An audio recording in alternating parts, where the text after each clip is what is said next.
Hello there, my name is Corey Giselle and this is Music Ministers Confab. Last week we had an interesting discussion and today is going to be another amazing one.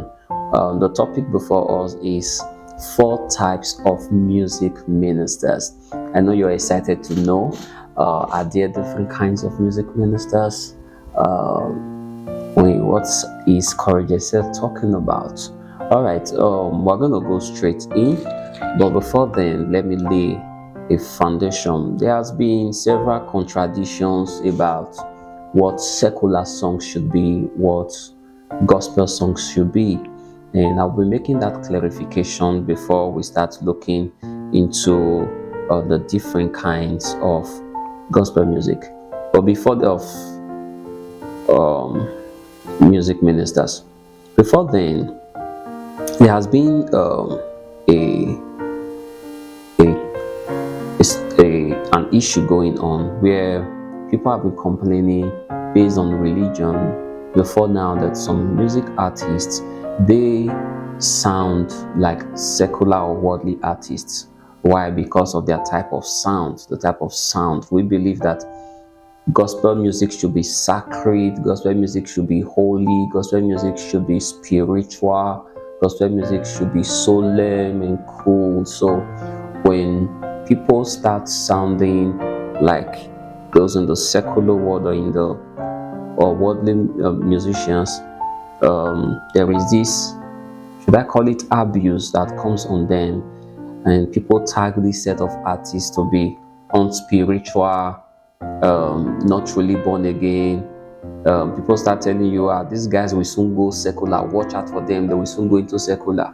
So people will won't tell you the word is in their eyes, is calling them.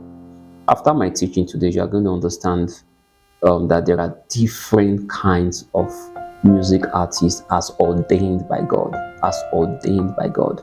You will see these things with proofs in the Bible. Now, religion has brought a lot of mediocrity to people.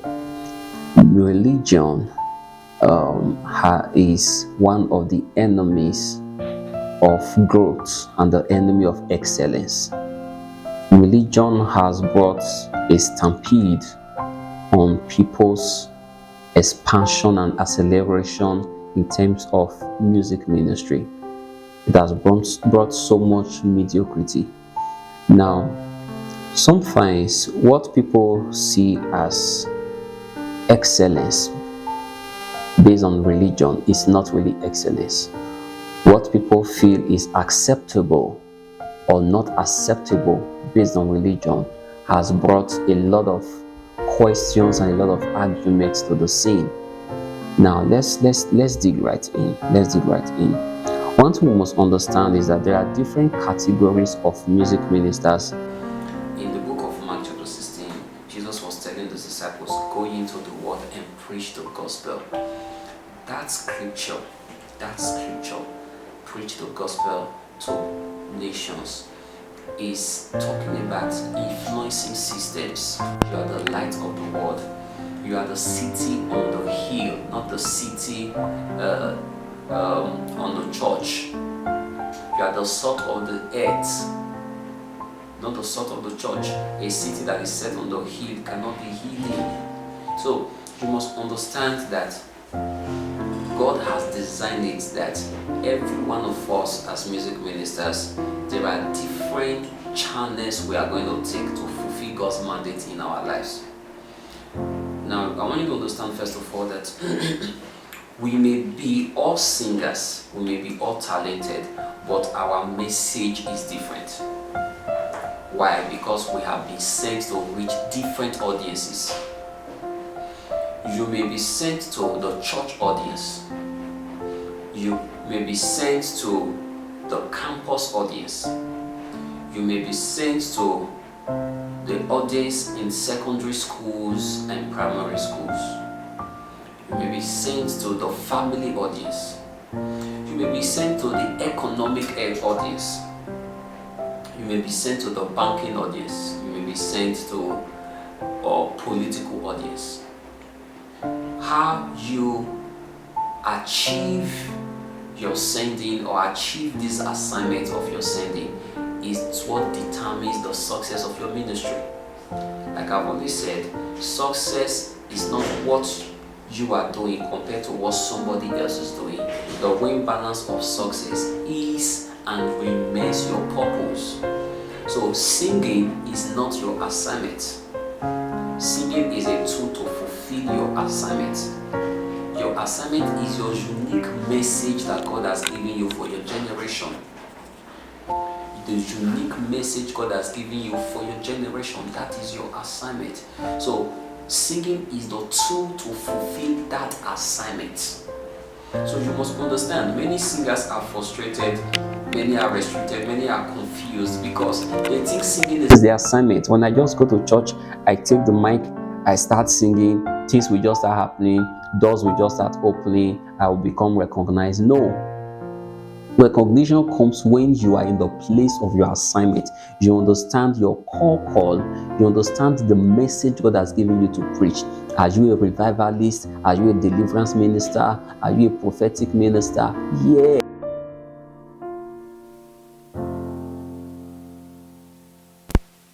You can use to operate in the fivefold ministry. A music minister can be a deliverance minister. A music minister can be a healing minister. A music minister can be a prophetic minister. So it's in different diversities. You must understand how it works. Now, not understanding your purpose, not understanding your assignment is where competition comes and where frustration comes.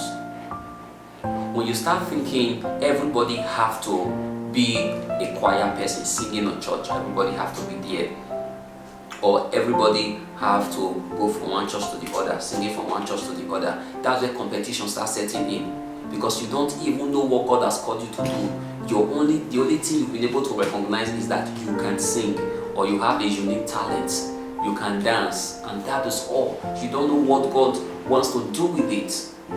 So you must know why you were created. Our existence is as a result of a purpose in the mind of God. There was a purpose in the mind of God that required your existence. What is it? What is that purpose? Now you've discovered the purpose. What message are you using to drive that purpose? What has God called you?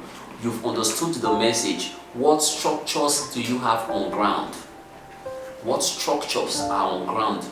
What brands are you building right now to push that message? What platforms are you building right now to push that message? Alright, number one type of music minister. These are the Levites. Now, if you read the book of Numbers chapter 3 and Numbers chapter 4, you discovered how the Levites were called and the responsibilities of the Levites. Time will not permit me to go through all that right now. The Levites are a unique group of people that God specially selected and appointed. There were several things that were put in place for the appointment of these Levites. It was a very, very serious assignment. These people were appointed for several reasons. One, to minister to God. Two, to minister to the priest. To minister to the people. And to minister to the altar. The Levites were people that were entrusted with instruments. When they start sounding those instruments, you see the glory of the Lord comes down. When they start sounding those instruments, God's glory fills the tabernacle. They were people that gave themselves solely to the work of the ministry, solely to the temple. They were devoted to the temple. They had no other thing they were doing. Their entire job was to minister to God, minister to the priest. And the Bible, we saw several accounts when these people started ministering, the mighty move that was taking place. Now look at this. In 2 Kings 3:15, the Bible told us of the story of Elisha and the ministry. 3 kings came before Elisha to inquire of the Lord, and Elisha was angry with a particular one of them. And because of that anger, his heaven was shut. He couldn't hear God clearly. And when he decided to go through with to inquire of the Lord because of Jehoshaphat. He said, "Send for me a minister." And the Mizrael came and started playing. And the Bible said his ears were open and he began to prophesy. It was from that day they decided that in church, let singers sing before pastor preach, so that we minister to God, the heavens will be opened for divine manifestation. The priest's ears will be open to hear from God. The people will be blessed. And by so doing, they are ministering on the altar. And if you read Numbers chapter 3 from verse 5, the Bible said, from verse 6, the Bible said they were at the east end of the altar. These were people that were based on the altar. So how do we relate it now? In this present time, the Levites are set of artists or set of singers that God has designed to minister to him in the church. You must understand this. If God has called you to be a Levite, you have no business competing with somebody that is recording songs, somebody that is a global minister traveling from one country to the other, singing from one platform, closing stadiums and all that. If God has called you to be a Levite, just focus on being a church minister in church. These are people God has called to handle worship and praise sessions. These are people God has designed that I want to use you as a piece, a masterpiece in my house, a masterpiece in my household. These are people God has designed their life to support the man of God in the preaching of the gospel. These people, don't feel that many of you believe that it's only when you become a gospel artist, you are traveling from one place to the other, ministry to different places, that's how you can make money. No. The Levites in the Bible were getting blessed daily from the proceeds of the altar. When God calls you and you understand that this is the particular call, this is what God has designed me to do, you will always be blessed. When there is a vision, there is a provision. God is the best paymaster. He cannot give you an assignment and you'll be stranded. So if God has designed you to be a Levite, to minister and to assist the priest, you can never be stranded. You can never. Now, let me take this a little deeper. The present day Levites are not just the church choir on the altar. They are music ministers God has strictly selected and appointed for church worship. These are people that you see them, they are handling worship sessions, they are handling praise sessions, and the unique thing about them is that they carry a certain presence. They carry a certain presence. They carry a certain presence. They are not recording artists, some of them are not recording artists, but they are very strong performing artists.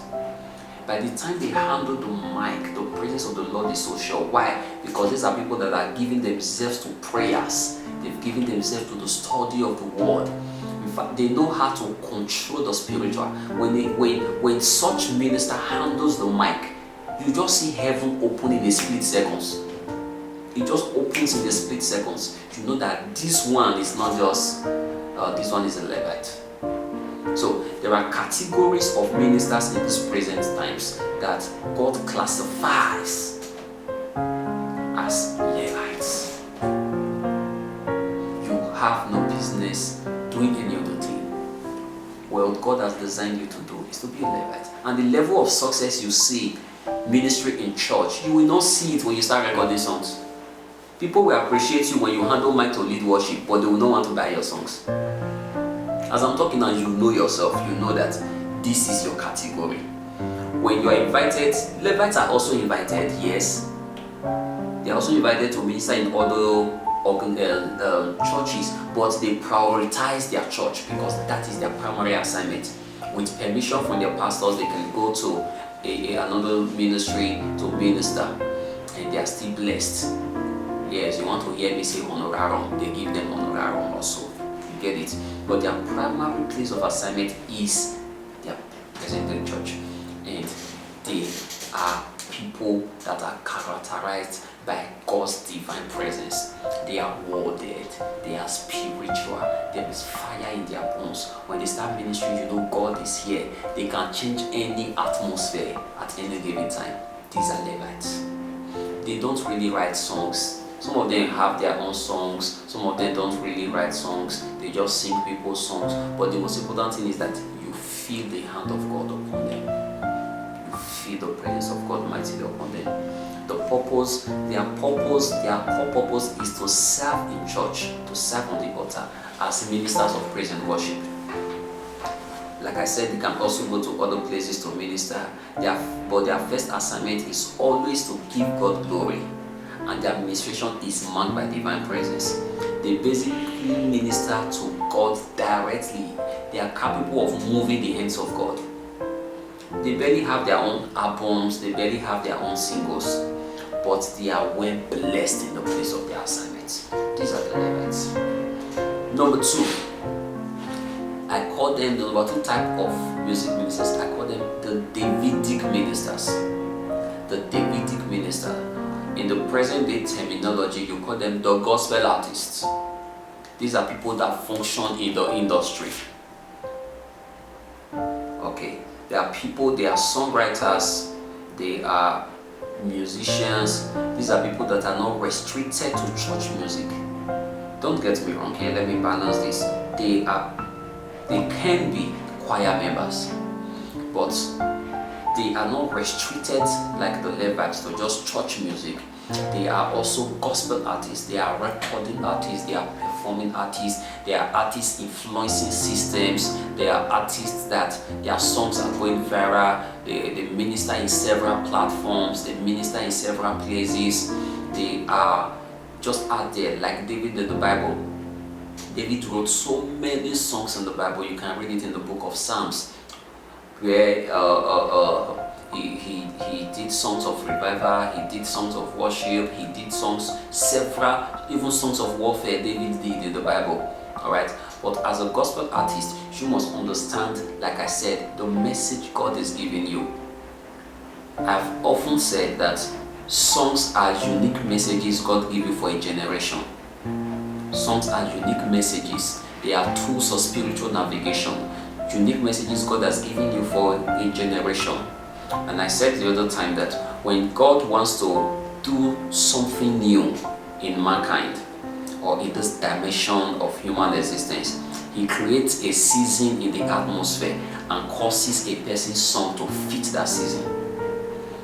So it is through songwriters that God does this mighty move some of the times, and He uses the Davidic singers to bet in songs that bet revival, songs that bet deliverance, songs that bet healing, songs that bet the prophetic move of God. So you must understand that you can also be a Davidic singer.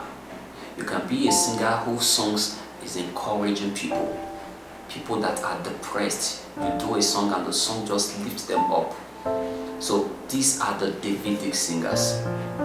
Their calling isn't restricted to church worship. They are meant to carry the gospel to the ends of the earth through recorded songs. Their songs are powerful, reviving with elements of healing and deliverance. Like I just explained, these are Davidic singers. They are gospel artists. Their songs are everywhere. They are viral artists. And they also minister in churches. Yes, we see them everywhere. They minister in churches, they minister in event centers, they minister in host of programs, host of events. They are not restricted to as far as it's for the kingdom. Their songs are everywhere. Their songs basically feed them. They live from the proceeds of their recordings. These are people that okay, let me say this. One of the difference between the Levitical singers and the Davidic singer is this, and you can't judge this. A Levitical singer may not ask you for honorarium because he feels it is his assignment to minister in church. So when you're inviting him to your church to minister, he sees it as a great honor. So he comes, he minister, and he goes. Take note, he's not the recording artist, he's not the performing artist. But a Davidic singer, when you invite him, will ask you, what do you have to pay me? Religion has made this question a problem. Sorry to say. Mediocrity has made this question a problem. What is your plan for me? What is your budget for me? A Davidic minister asking you your plan and budget does not make this person unspiritual. This person is a recording artist. He spends money recording his song or her song. This person spends hell of money promoting. This person spends so much branding himself or herself, shooting music videos. This person has a team that travels with him. This person has band members, backup singers that travels with him for events. So a Davidic minister cannot be likened to a Levitical singer that just comes to your church, worships and leaves. The Davidic singer has bills to pay. Alright, so asking for payment or asking your plans is not wrong because he has a team moving with him. They must not be stranded. He has a team moving with him. He must take care of them. So I want you to get this right so that we don't keep fighting people because they asked you, what do you have for me? And you start fighting them thinking, oh, they are not spiritual. Oh, the brother in my church does not ask me for money before he comes to my program. There are also Davidic singers that by covenant, get this, by covenant, they can't ask you for payment. So this thing is by their work with God. There are people God has told, till you die, even if your sons are everywhere, don't ask for payment from any ministration. Don't forget the book of Psalms, gather my sons unto me, my children unto me, that have made the covenant with me by sacrifice. So when people don't ask you for payment, it is not a yardstick to judge others that ask. It is their own relationship with God. I just gave you reasons why you cannot be critical of people that ask for payment, because they have responsibilities. Because of the nature of ministry they are on into, it is demanding. And we've seen several times when artists don't ask for payment, they go for programs and they are treated badly. I shared a testimony, should I call it a testimony? I shared a sad experience several years ago. I went for administration and these people called and said, we want you to come for our program. And I was to travel like 2 hours on the road. And I asked them sincerely, should I come alone or I should come with my band? They said, come with your band. It's going to be a big program. This person will be there, this person will be there, that person will be there. I said, okay, beautiful. A day two, I called again. I said, your program, they called me and said, the program is tomorrow. I said, yes. Should I come with my band? They said, oh, sir, come. We are well prepared for you. And of course, we don't charge, we don't ask for money, we don't ask for your plan, we don't ask for anything because we want to be spiritual. I went with my band. We got there, my dear. There was no provision for accommodation. There was nowhere to take our bath. There was nowhere to rest. We got there 7 p.m. because it was a long journey. So we got there about 7 p.m. We had to lie down on the bench in the church, waiting for people to come so that we can start the meeting. We were there at about some minutes to 9. I had to take the guys out, got a place for them to eat something, brought them back. We were waiting. We could not complain. We were doing it for the Lord. We could not complain. Then after that, the meeting started. It was powerful. God took the glory. At the end of the meeting, they brought an envelope. Oh, thank you, sir. It was a blessing. Oh, we were so blessed. It was awesome. We'd love to have you again. We took the envelope and we were going home. We had to go and go to a commercial vehicle and head back another journey. And I was already, the envelope was so fat, so big, and we're already excited. I told my guys, see, by the time we get to the park, you guys are going to eat well. I know you've not eaten very well since. I'm going to take care of you. You go home because the envelope was fat. So when we got to the junction, we had to take a taxi I said, let me take some notes from the envelope so that we can pay for the taxi.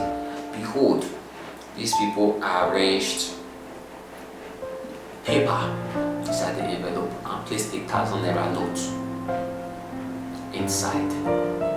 And my guys were angry, and I told them, don't worry. I was the one that didn't ask for their plan. I was the one that didn't ask for anything.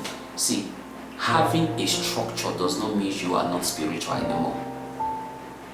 Having a structure that guides and binds you does not necessarily mean that you're no longer spiritual or you are backslided. No. But how you go about it is what matters. How you approach things, how you present it is what matters. From that day, if anybody is now inviting me, I ask them, please, my logistics, is there provision for transportation to and fro? Is there provision for feeding? Is there provision for hotel accommodation? It's good you know, so that if there is no and God is telling you go, you will have to prepare your pockets and you go, so that you don't get stranded on the way and you start begging as if God that called you cannot provide for you. It is good you know, are these things going to be in place? Should I come alone? Should I come with a band? Should I come with one person? You ask. It's good you know, so that you know their capacity and how to prepare.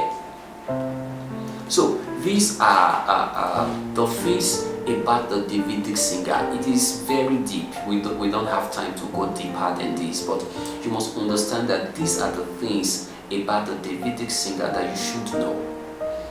Now, there are gospel artists in this nation, as a case study, that will not charge you, but by their level in ministry, by what the command, you can't mess them up.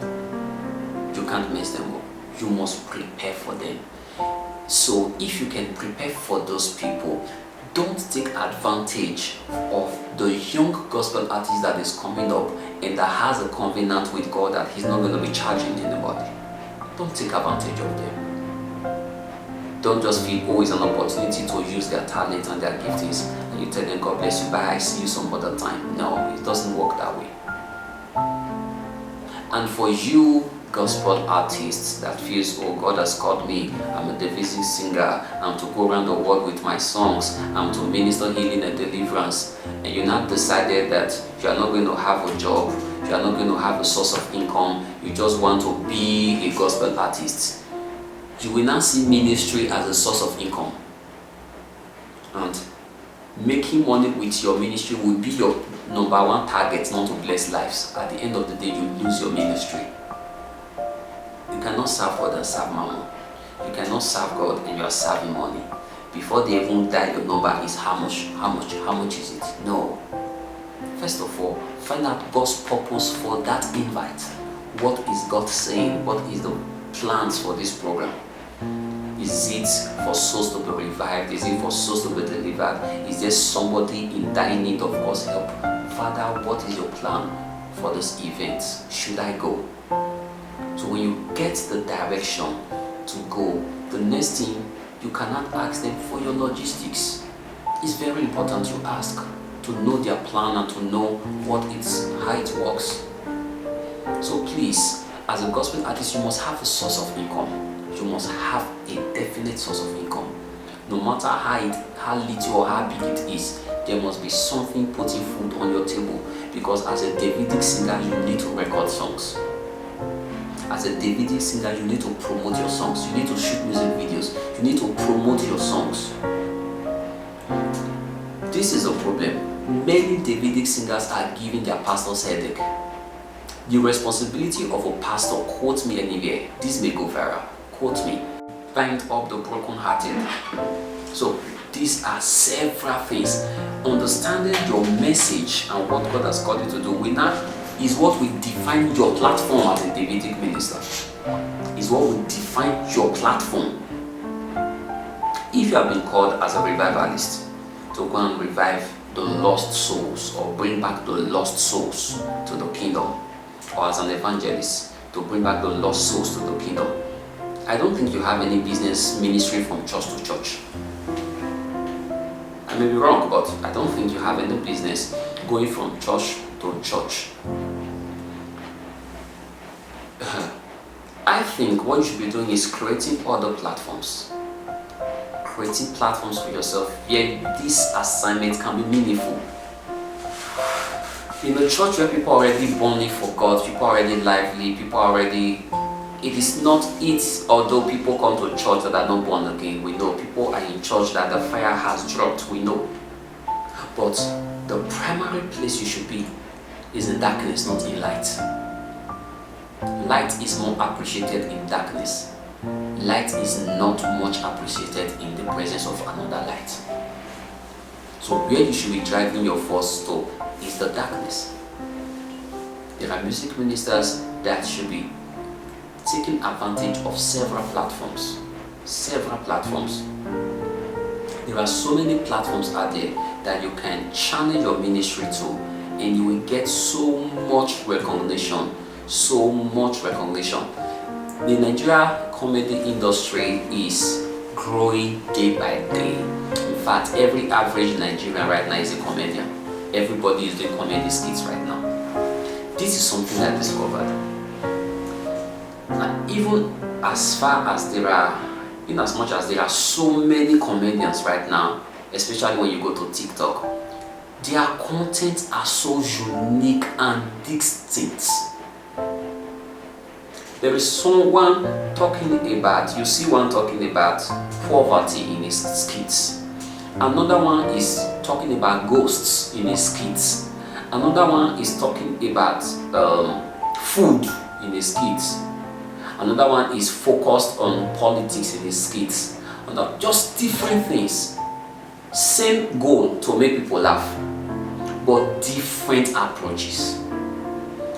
That's the same way it should be for gospel artists or the Davidic singers. Same goal, to bring people back to God, to minister to God, but different approaches. Different approaches. If you have been sent to campuses, minister in campuses.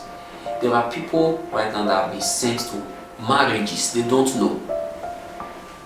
I'm going to get there. That's the Davidic singer. Now, before I speak about the third type of singers, before I speak about that, I want to make this clear.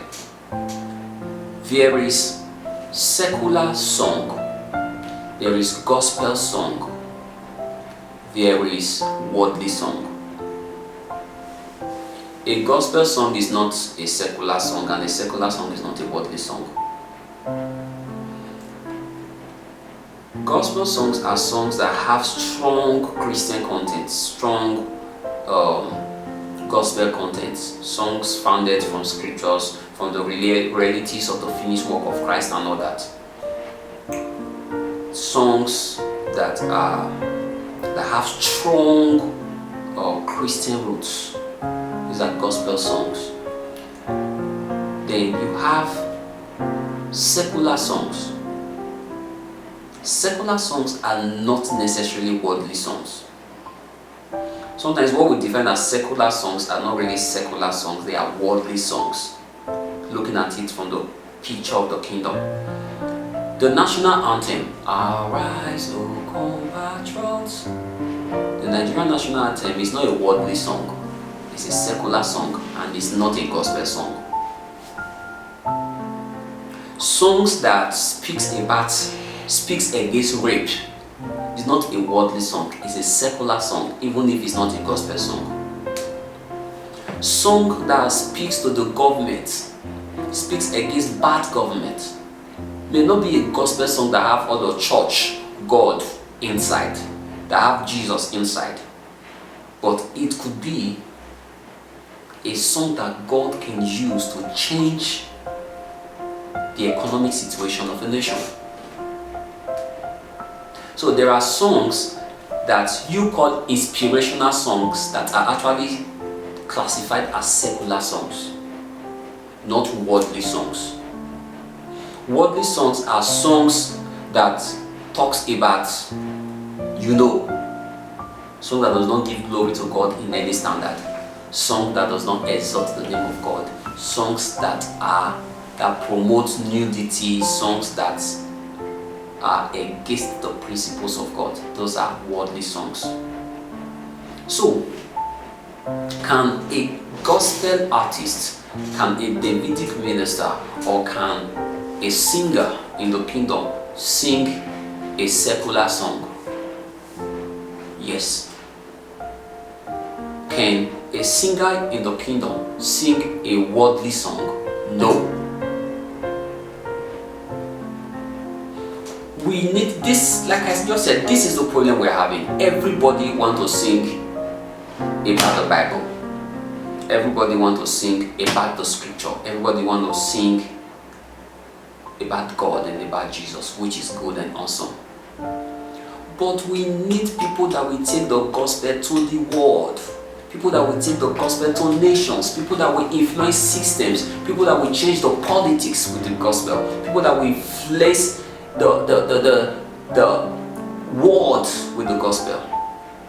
Families need songs they can use for good family time.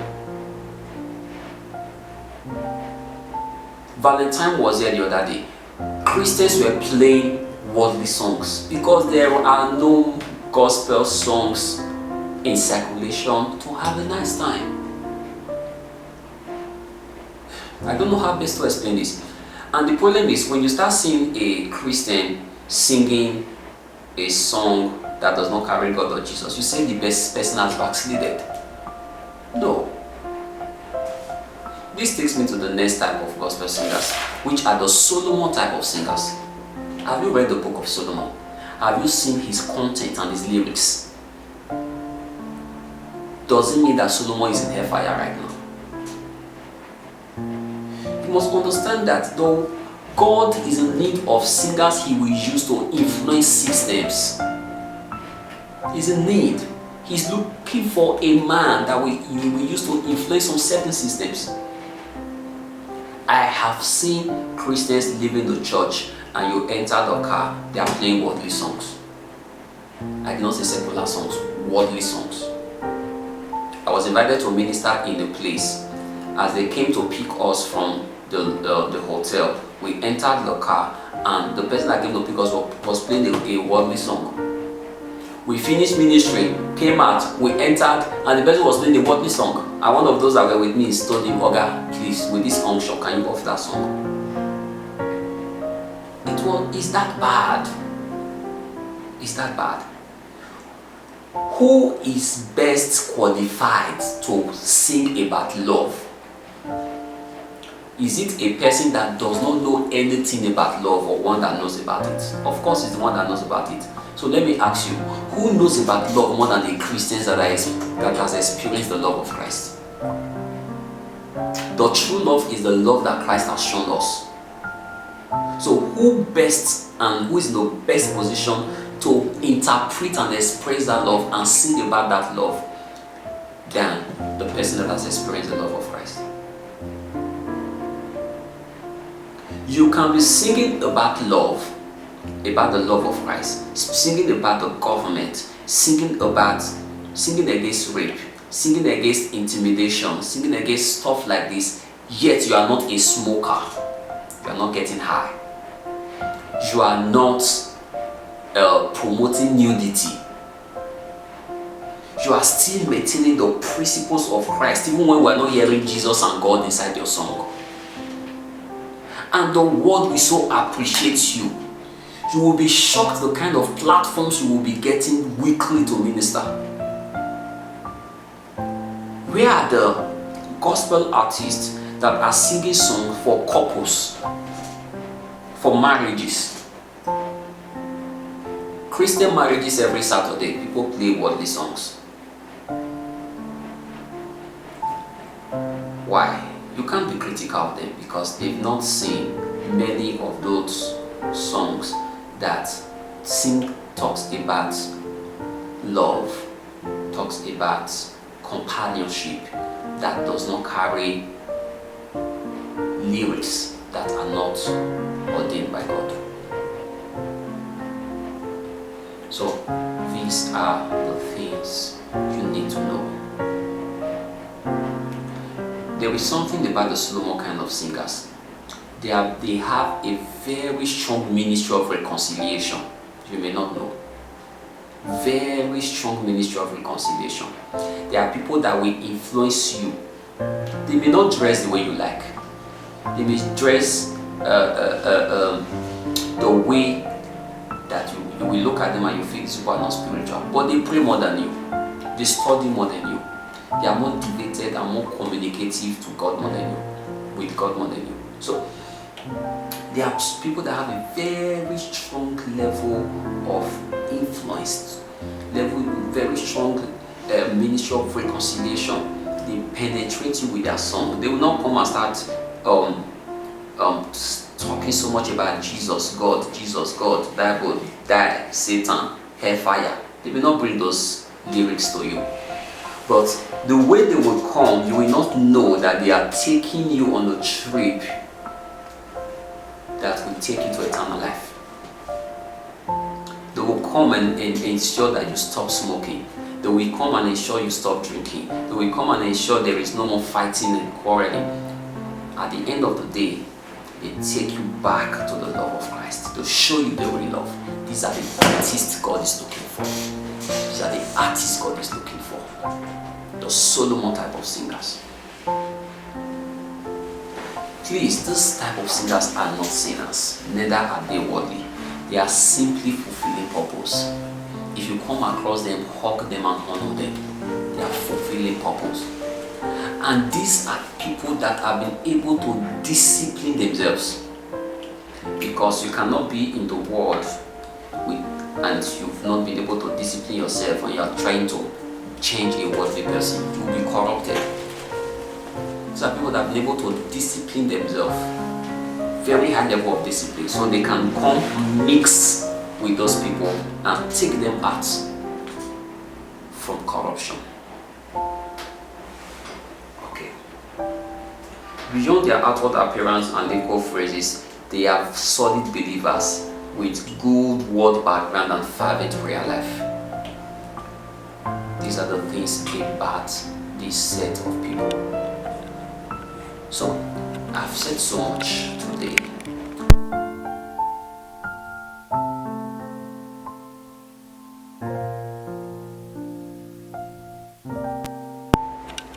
What have I been called to do?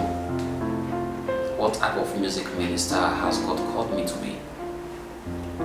Am I a Levite struggling to be a Davidic minister, or struggling to be, because I feel my pastor, I've been working with my pastor, serving with my pastor, he's not giving me, he's not taking care of me. God has called me to be a Levite, but my pastor is not taking care of me. I want to go into the world. Or, okay, fine, he just said it now. Okay, let me try being a Solomon type of singer. If you are not solid and rooted for it, from there, they will take you to the world. It's not everybody that can be a Solomon type of singer. You can't stand on the gap or be at the fence. You must be called for it. If you are not called for it, one try, you don't smoke, you don't drink beer.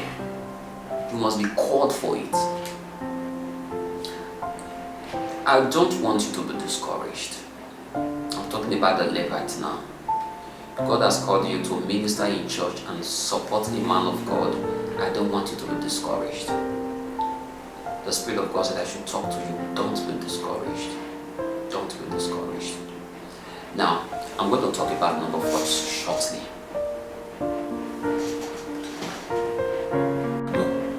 Number 4 kinds of or types of music minister is the music executive. There are people that have this passion and love for music, but God has not really called you to be a Levite, neither have He called you to be a Davidic minister, neither has He called you to be a Solomon type of singer. In fact, God has never called you to be in the limelight at all. What God has designed you to be is to be that medical doctor, be that lawyer, be that engineer, be that whatever you want to be. But you are an investor. God can be calling you to invest into gospel music. God can be calling you to be a promoter. God can be calling you to be a marketer. God can be calling you to be an influencer. God can be calling you to be a talent manager.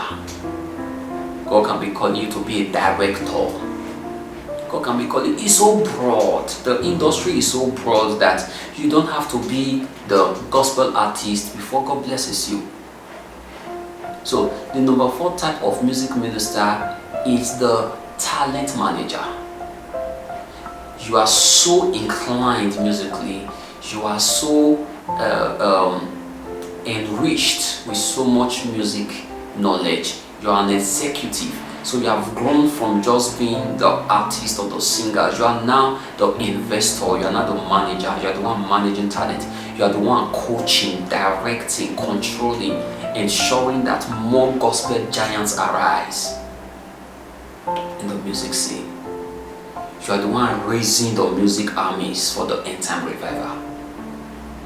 So this could be your ministry. These people are not few. They are not many, they are few, but their work is so exceptional.